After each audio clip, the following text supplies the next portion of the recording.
Nach ganz viel pagonischem Siedler-like aus Ingelheim am Rhein wird es Zeit, mal wieder einen Blick ins ca. 100 Kilometer Luftlinie entfernte Karlsruhe etwas weiter südlich zu werfen. Denn hier entsteht mit The First Explorers ebenfalls ein Nachfolger der altehrwürdigen Die Siedler-Serie, welcher zudem alle PvP-Spieler abholen könnte und schon verdammt gut aussieht.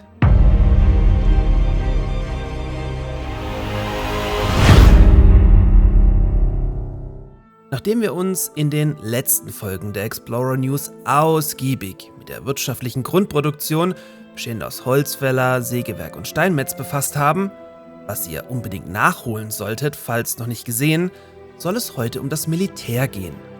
Wie bereits erwähnt, orientiert sich The First Explorers, ganz ähnlich wie Pioneers of Pagonia, am verworfenen Die Siedler-Prototypen unter der damaligen Leitung von Volker Wertig bei Ubisoft.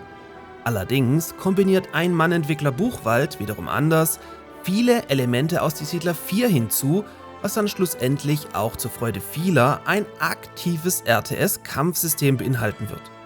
Mit dem letzten Update haben nun die römischen Schwertkämpfer und Bogenschützen ihr vorläufiges Design erhalten.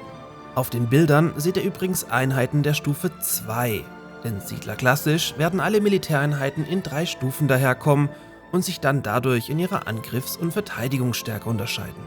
Dabei wird es aber nicht mehr darauf ankommen, wie früher möglichst viel Gold mit einer Waffe zu kombinieren, sondern nun viel mehr von euren Produktionsketten abhängig sein.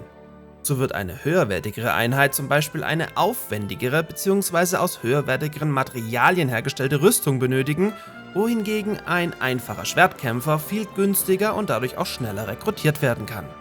Das sorgt dann zum einen dazu, dass ihr immer mit allen Klassenstufen hantieren werdet und zum anderen dazu, dass der für ein echtes Siedler-like-Spiel immens wichtige wirtschaftliche Faktor nicht zu kurz kommt.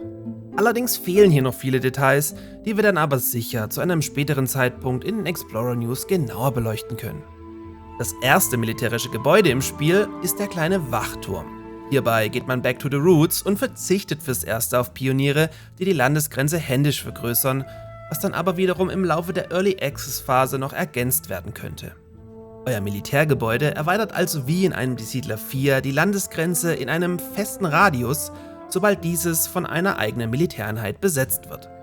Fällt euer Turm an euren Gegner, übernimmt dieser wiederum die erschlossene Landesfläche und zerstört die Gebäude, die aus eurem Einflussgebiet in seines fallen. Alternativ lässt sich der Turm nach der Gebietserweiterung abreißen, ermöglicht eurem Gegner aber so das Reintauern. Die Siedlerspielern erzähle ich also gerade im positiven Sinne nichts Neues.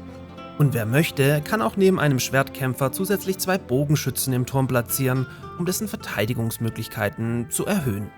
Übrigens wird eure Niederlage nicht an den Verlust des letzten Turmes geknüpft sein, sondern etwas anders mit dem Verlust von gebauten Wahrzeichen zusammenhängen, die benötigt werden, um in den 3 geplanten Siedlungsstufen aufzusteigen und somit Zugriff auf neue Gebäude bzw. Gebäude-Updates zu erhalten.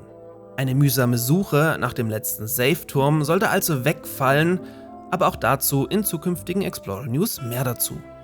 Alles in allem also eine echte Alternative zu Pioneers of Pagonia, welches einen ganz anderen Typ von Siedlerspielern anspricht und sich somit meiner Meinung nach wunderbar ergänzt.